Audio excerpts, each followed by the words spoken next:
This is the third day of our 9-day tour of the Republic of Ireland and Northern Ireland. We just came from Belfast and now on our way to the Giant's Causeway.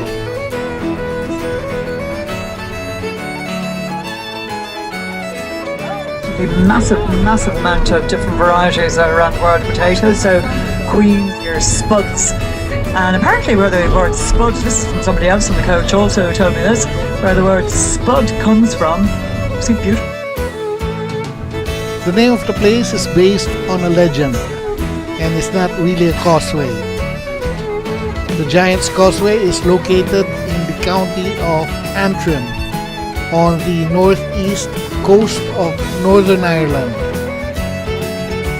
Well, so you can see Roy out there now, you can see the water coming in, you can see the little harbour on the right hand side, so you can also get the ferry right across to Rathlin Island, that you can see the signs for Rathlin Island ferry there. It would take about 25 minutes to cross over to Rathlin Island. You'll see Rathlin Island coming into view in a minute or two.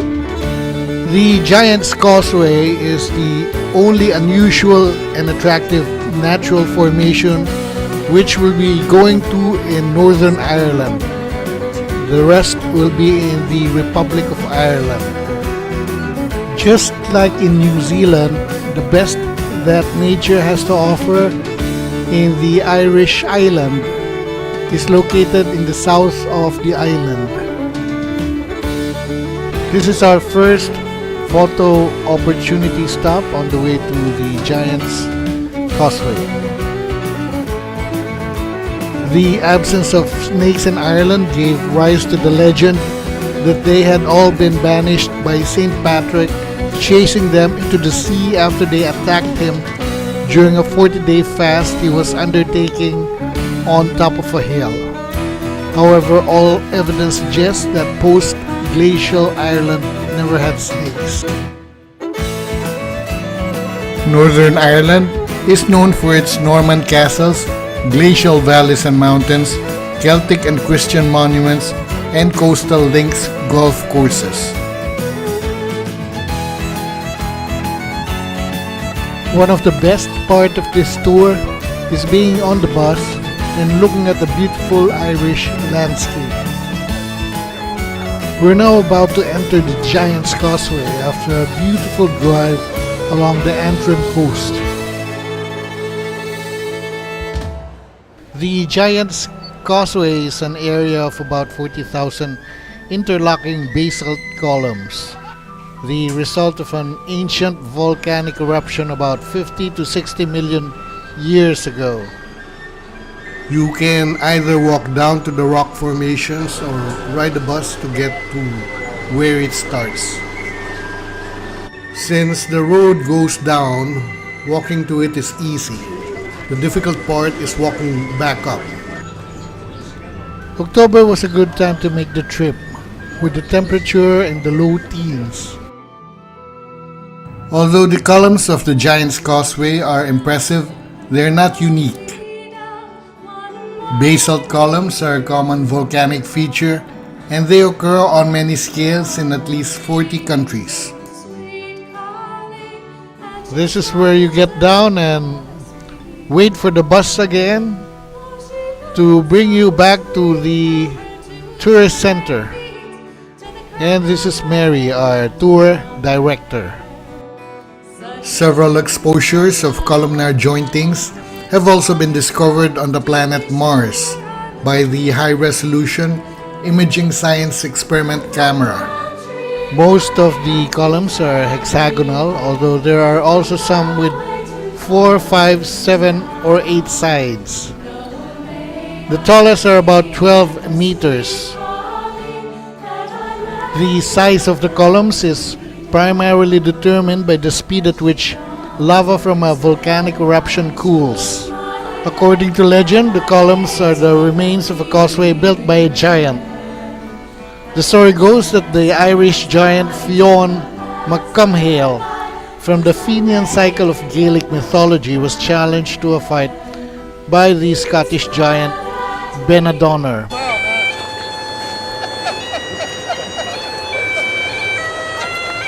Fionn accepted the challenge and built the causeway across the northern channel so that the two giants could meet.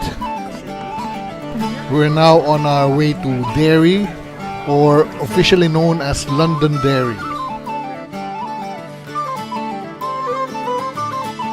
You can see the War Memorial in the middle of the roundabout here on the right-hand side.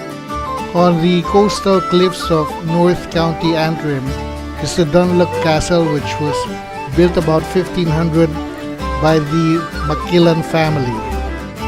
The Macquillans were the Lords of Rout from the late 13th century until they were displaced by the MacDonald. The body of water to our right are the Irish Sea and then the Low Foyle, which is the estuary of the River Maybe play Foyle. golf? There are actually 13 golf clubs and courses in this area. The beautiful grass, landscape, weather, and interest in golf of the Irish make this area conducive to playing the sport. The high economic status of Ireland, of being the 10th most prosperous country in the world, also attracts them to this not so inexpensive sport. Derry is one of the oldest continuously inhabited places in Ireland. The earliest historical references date to the 6th century when a monastery was founded there by Saint Columban.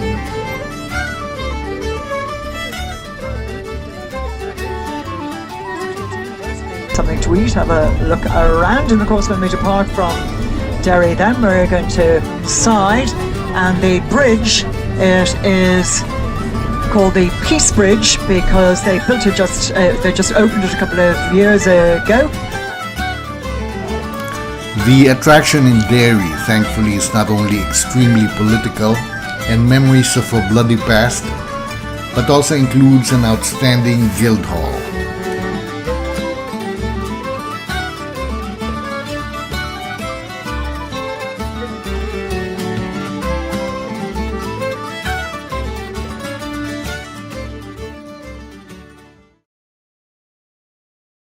The right-hand side, you've got Bernadette Devlin there with the megaphone, the youngest person ever elected to the Parliament of Westminster in London, who would have only been 21 years of age when she was elected. You've got this young girl who lived around the corner. She was only, I think, 14 years of age when she lost her life. You can see the butterfly up there for peace, the gun then on the left-hand side. She lived in just one of those houses just literally up there to the right-hand side of where we are.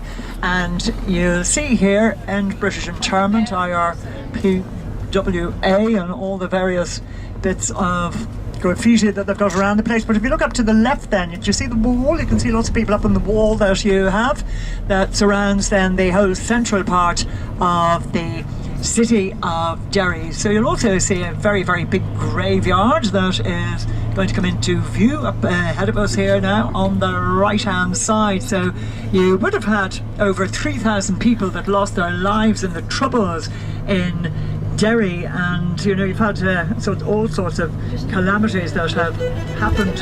We've had then a military area into the right. That's why you've got the big fencing there. So you can see the gateway now that we're going to go through on the wall here. There's not exactly the widest. You can see the cars just about fit through. So Rhoda's just closing her eyes here, putting her foot on the accelerator and going for it.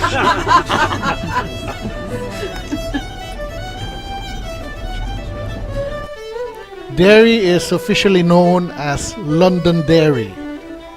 It is the second largest city in Northern Ireland. It is known for the intact 17th century Derry's Wall with 7 gates. The name Derry is broadly used throughout Northern Ireland's Catholic community as well as that of the Republic of Ireland, whereas many Unionists prefer Londonderry. Concerns have been raised over the increasingly divided nature of the city. There were about 17,000 Protestants, which rapidly declined during the 1970s. The 2011 census recorded 3,000 Protestants compared to more than 50,000 Catholics, and it is feared that the city could become permanently divided. This is the Guild Hall of Derry, where the elected members of Derry and the Strabane District Council meet. It was built in 1890. This is on the second floor. The beauty of the Derry, Ireland Guildhall is comparable to the Stockholm, Sweden City Hall, where the Nobel Prizes are awarded, and the Oslo, Norway City Hall, where the Nobel Peace Prize is awarded. Derry's original 17th century Guildhall was located in the Diamond area of the walled city. The building was destroyed by fire in Victorian times, and it was declared to turn the site of the former Guildhall into a city square.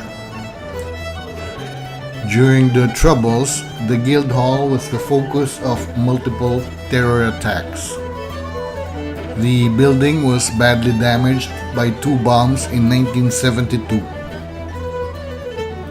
Fashioned in neo-Gothic style, the Guildhall is one of the most striking buildings in the Northwest and was originally built in 1887 by the Honorable the Irish Society. The red sandstone building is of neo-Gothic architecture with Tudor overtones. The Guildhall is also available for hire for events, conferences, weddings or civil ceremonies, and corporate affairs. This is from the front of the Guildhall. It is the Irish Saint Columba who is generally credited with establishing a monastery here in the year 546. The original site of the city was covered in oak trees, so it was named Derry, an old Irish word for oak grove.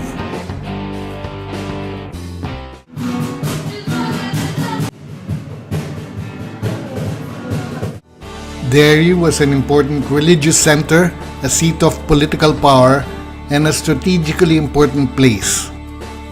We enter one of the malls for lunch.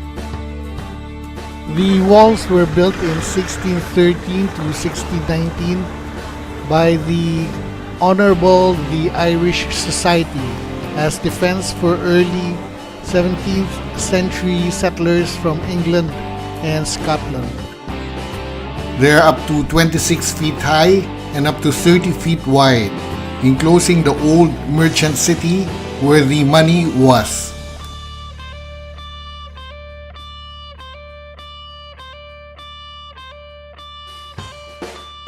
It's amazing to be able to look at some of the most beautiful and serene landscapes and learn that it had also experienced some turbulent times.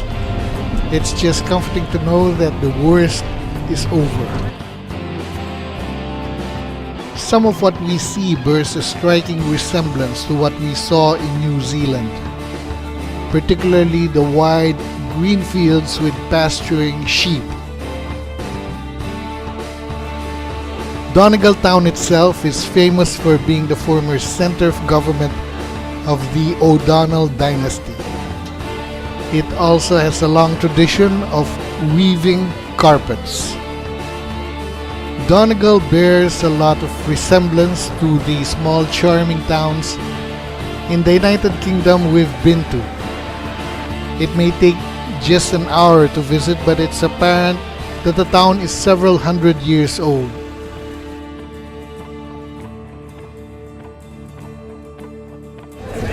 Now we're going to head on from Donegal. We're going to head right down to Sligo, where we're...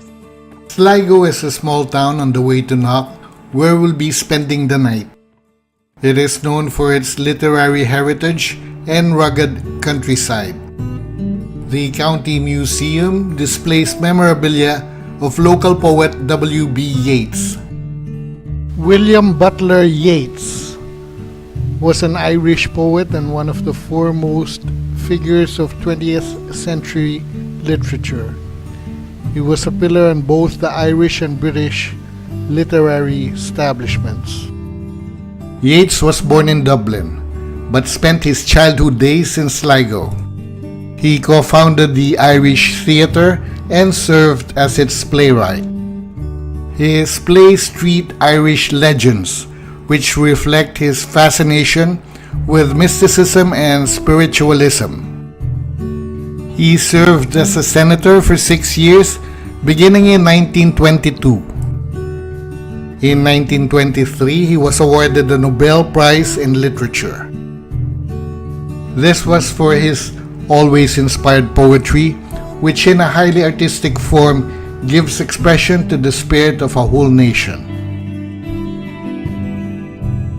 Literature in Ireland has traditionally been a part of their culture, with the quantity of prolific and famous Irish writers over the centuries. Having been to Belfast, Giant's Causeway, Derry and Drumcliff, it's time to call it a day. We'll just be staying here for the night. Knock is going to turn out to be a treat to the Catholic members of our group. Its significance had been unknown to us since it was hardly been talked about, unlike other more famous pilgrimage sites. Left-hand side. So there would have been nothing here but that church and a few thatched cottages and green fields when the apparition took place. Where you can see the shops and... Knock is the location of the Knock Shrine, where the Virgin Mary, together with Saint Joseph and John the Evangelist, appeared on the 21st of August 1879. As at Lourdes and Fatima, the apparitions occurred at a time of enormous cultural, social, and economic change. In the 1870s, some parts of Ireland were experiencing what proved to be the last waves of a famine.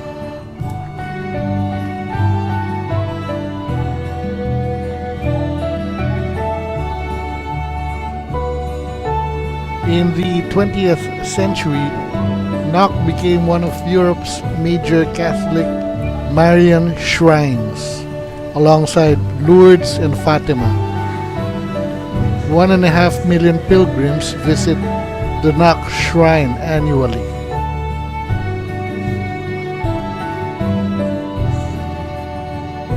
The apparition happened on the evening of Thursday, the 21st of August 1879 at about 8 o'clock. 15 people whose ages ranged from 5 years to 75 and included men, women, teenagers, and children witnessed what they stated was an apparition of Our Lady, Saint Joseph, and Saint John the Evangelist at the south gable end of the local small parish church, the Church of Saint John the Baptist. Behind them, and a little to the left of Saint John, was a plain altar. On the altar was a cross and a lamp, a traditional image of Jesus as reflected in the religious phrase, the Lamb of God, with adoring angels. Two women passing by the church first noticed it and summoned what would become a small crowd of 15.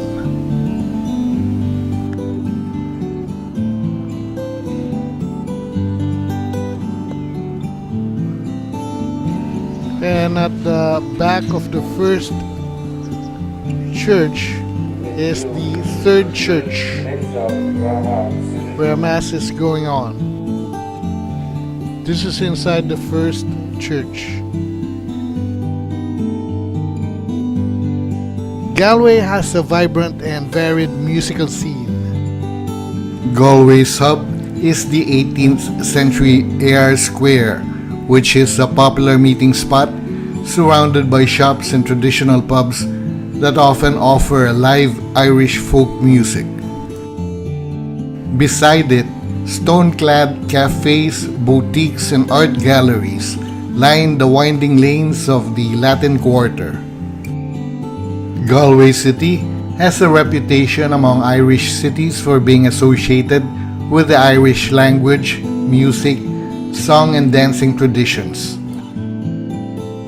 It is sometimes referred to as the bilingual capital of Ireland.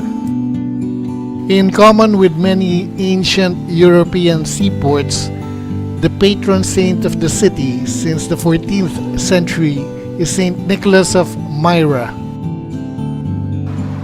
Galway is a harbor city on Ireland's west coast. It sits where the river Corrib meets the Atlantic Ocean.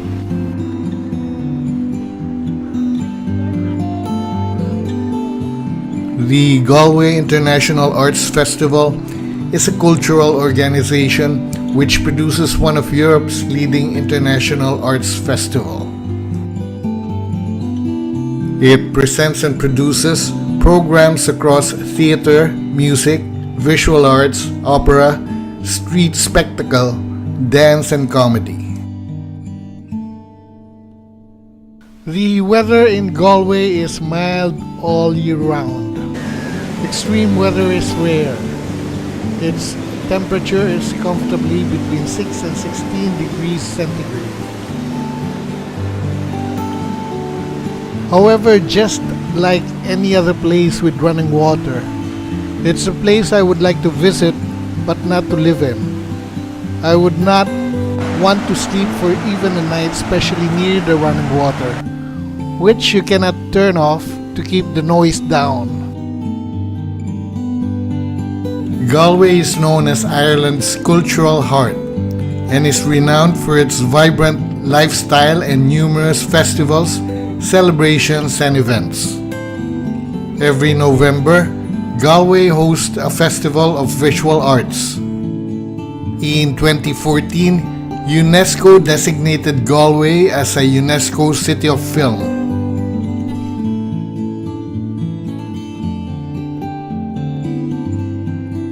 From this point, we can see the pubs, which should make the place interesting to go to at night. I wonder how this would compare to New Orleans. Although it looks like Amsterdam without the coffee shops.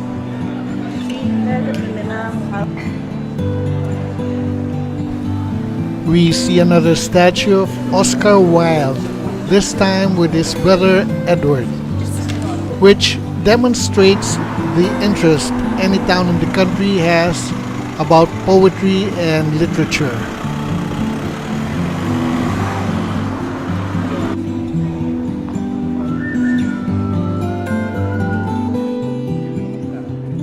This is a small flea market in the center of Galway.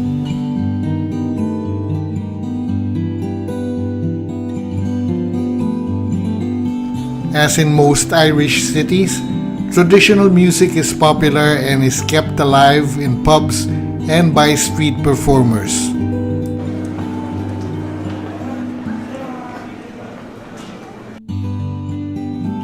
Taking a look at the colorful shops at the center of town, it's a shame we will not be spending the night here, as it would have been interesting to be able to experience the Irish nightlife with authentic Irish music.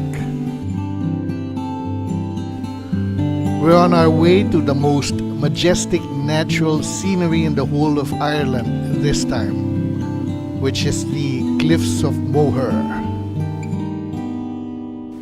Again, we venture into the beautiful sceneries of Ireland. The suburbs of this country is definitely the place to go to appreciate nature, particularly during fall.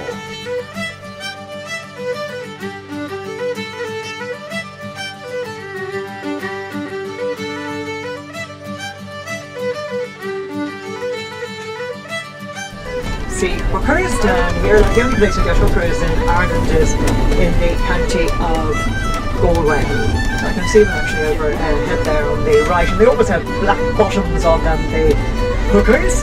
And they have then huge big red sails. You can see it there on the right hand side. Huge big red sails that will hook the wind, and they use the hookers to bring all sorts of things, you know, from foodstuffs and everything out to the Aran Islands and that you will see the beautiful boats the hookers. The cliffs of Moher are located at the southwestern edge of the Buren region in County Clare. The cliffs rank amongst the most visited tourist sites in Ireland and receive approximately 1 million visitors a year. We're going south on the way to the cliffs, the road of which bears witness to the adage, it is not just the destination, but the journey. The natural beauty of the place is mesmerizing, and the colors all around us were extremely soothing to the eyes. It's no wonder that the island is so frequently the source of artistic inspiration. Ireland landscapes are captivating. Apparently, 82% of visitors to Ireland come for the scenery. The magnificent scenery of Ireland's Atlantic coastline faces a 2,000-mile wide expanse of ocean, and its geographic isolation has helped it to develop a rich heritage of culture and tradition that was linked initially to the Gaelic language. The non-stop but interesting storytelling of our Irish guide Mary comes from the inspiration one can experience in a trip like this.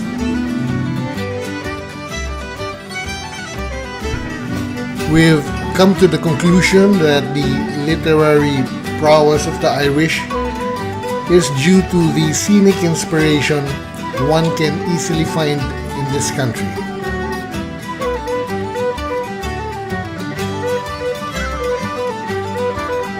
And as we'll later find out, there would still be more.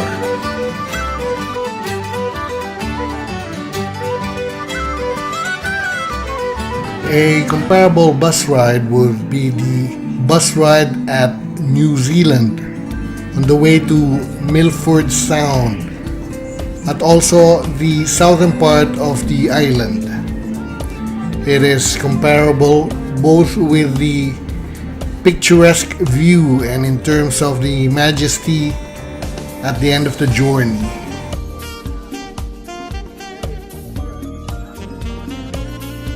The difference, though, is the innumerable number of sheep you can see in New Zealand.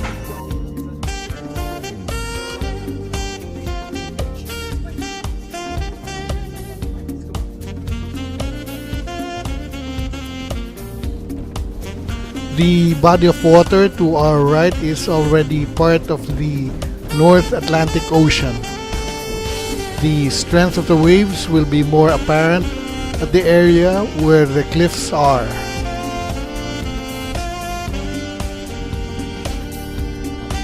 Towards the highlight of this trip, autumn in Ireland is slowly creeping in. We were very fortunate to be experiencing the change of season when the leaves were changing color and showering our path.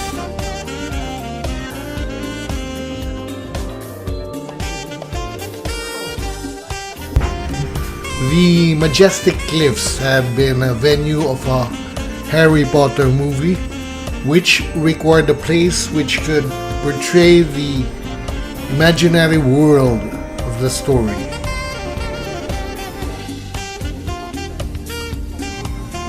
At a time like this, the only thing left to do is for us to sit back and appreciate nature's beauty.